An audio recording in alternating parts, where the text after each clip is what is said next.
시청자 여러분 안녕하십니까, 이영풍TV입니다.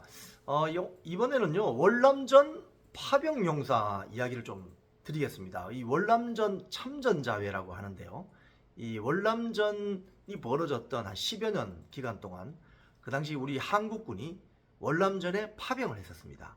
월남전 파병된 우리 참전용사는 당시 한 32만 명, 1965년부터 월남전이 끝날 때까지 한 32만 명의 군 장병이 베트남전에 투입이 됐죠.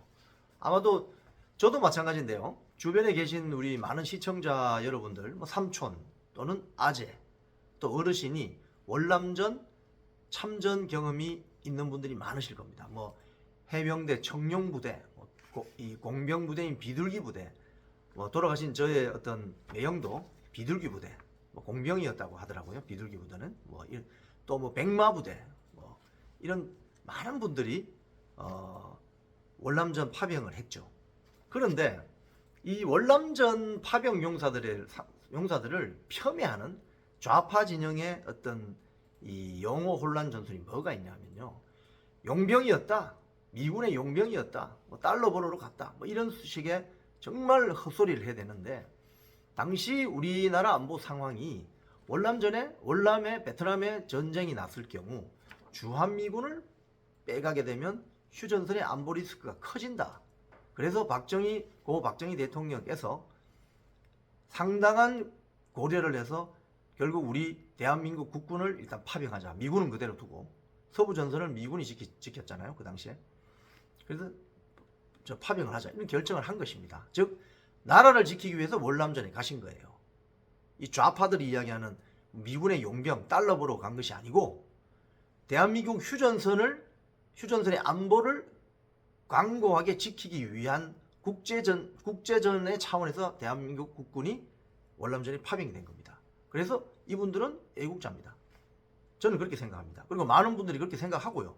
그런데 재작년이죠, KBS에서 베트남 참전 용사들을 아주 민간인 학살자로 매도하는 아주 일방적인 프로그램을 방송해가지고 이 월남전 참전 용사의 이분들 다 연세가 벌써 70대 이상이시거든요. 그분들이 한 2만 5천 명이 여의도에 와서 집회를 하고, 당시 KBS 사장이었던 김희철 사장 모형을 만들어서 화형식을 하고 이런 난리가 났었습니다. 자, 그런데 이 베트남 참전 용사들이 지금 윤석열 정부에 요청하기를 지금 참전 명예수당 인상 요구를 하고 있는데요. 지금 현재 참전 명예수당이 월 42만 원쯤 된답니다. 월 42만 원. 그런데 이게 지금 노령연금 월 32만 원하고 비슷하다는 거죠. 자, 근데 여기서 더 중요한 거는 지금 월남전 참전자회 회장은 이화종 회장님이신데, 이분은 그 해병대 청룡부대 소속으로 제가 알고 있습니다. 이분이 이제 이 스카이 이데일리라는 언론사와 인터뷰를 한 것 같아요. 여기 보면은 가장 급선무가 월 42만 원의 참전 수당을 본인이 사망할 경우에 유족이 좀 승계할 수 있도록 해달라. 가령 부인이라든지 이렇게 승계할 수 있게 해달라. 왜냐하면 노령연금이나 기초연금, 이게 참전 명예수당이 거의 비슷한 수준이라는 거예요. 참 우리는 이런 것들을 보면 나라를 지키기 위해서 청춘을 이국만리, 이름도 절도 모르는 어떤 이국만리 땅에 가서 나라를 지키기 위해서 몸을 바치고 총탄이 날아오는 그 위험한 순간을 버텼거나 전사하셨거나 이런 분들에 대한 예우가 너무나도 부실하기 짝이 없다는 생각을 합니다. 그래서 특히 베트남 월남전 참전자회 전우들 같은 경우는요, 고엽제 후유증이 많습니다. 이 고엽제는 사실은 그 당시에 미군들이요, 북쪽의 월맹군하고 남쪽의 월남군이 경계를 이렇게 치고 있으면 거기가 밀림 지역이잖아요. 밀림 지역.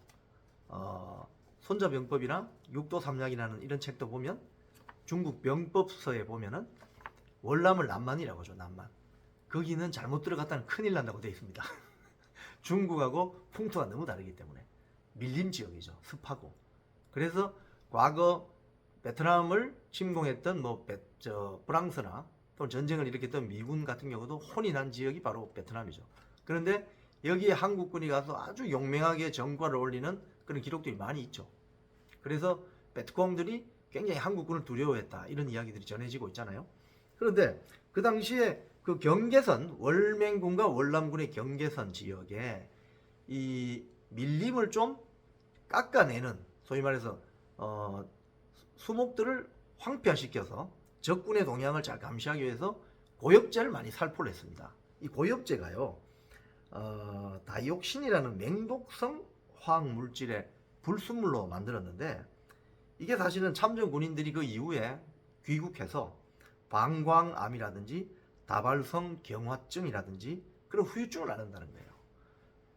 이걸 국가가 좀 케어를 해줘야 되는 거 아니겠습니까?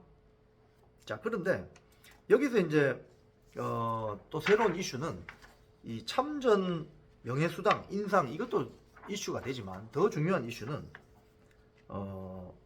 참전 명예수당을 200만 원대로 현실화해달라, 이런 주장이 있습니다. 이게 무슨 소리냐면요, 이런 내용을, 이런 호소문을 월남전 참전자회가 대통령실로 보냈다고 합니다. 호소문에서 이런 이야기를 했대요. 지금 대한민국이 우리의 희생을 기반으로, 이게 여러분 아셔야 됩니다. 우리의 희생을 기반으로, 이게 무슨 말이냐면요, 월남전 참전자회 용사님들이 당시에 베트남전에서 월급을 받았잖아요. 월급, 봉급을 받잖아요. 근데 봉급의 상당 부분이 국가로 가게 됩니다. 이분들 개인 통장으로 가는 것이 아니라 국가로 가게 되는 거죠.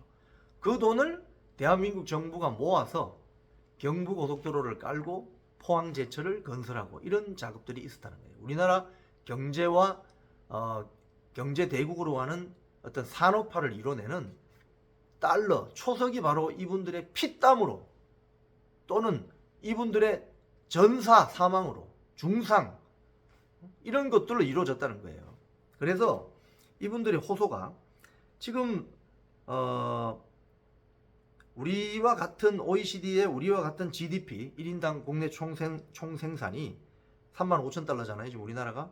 이런 비슷한 수준의 나라와 비슷하게 해줘야 된다. 가령 캐나다 같은 경우도 우리하고 1인당 GDP가 크게 차이 나지 않습니다. 여기는 참전군인, 그러니까 저소득층 참전군인이 매달 250만 원의 명예수당을 받는다는 거예요. 또 호주도 200에서 250만 원의 참전 명예수당을 받는다는 거예요. 그죠? 근데 지금 우리 월남전 참전군인이 제가 아까 말씀드린 것처럼 17만 명쯤 되는데, 지금 이제 살아계신 분만 17만 명. 그런데 평균 나이가 77세. 이제 곧 매달 5천에서 7천 명씩 사망하는 것으로 전해지고 있습니다. 참, 이렇게 매달 한 5천에서 7천 명씩 돌아가시게 되는데, 이제 얼마 남지 않은 분들이 계신 거죠.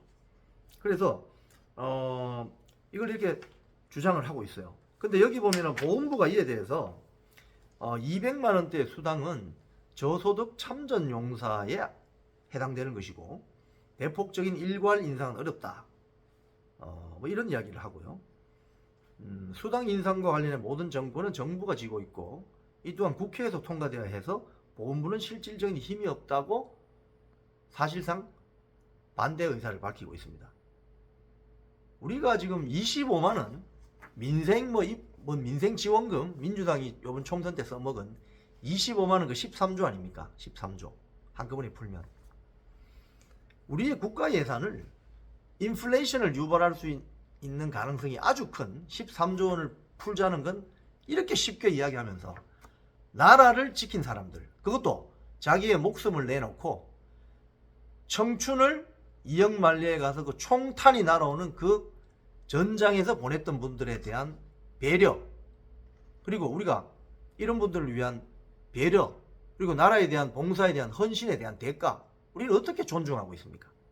오늘 조간신문에도 미군의 한 고령의 90대 중반의 참전군인이 돌아가셨는데, 그분을 예우하기 위해서 미국 조야는 물론이고 공화당, 민주당 의원들이 다 나와서 그분의 마지막 가시는 길을 추모했다는 그런 기사를 본 바가 있습니다.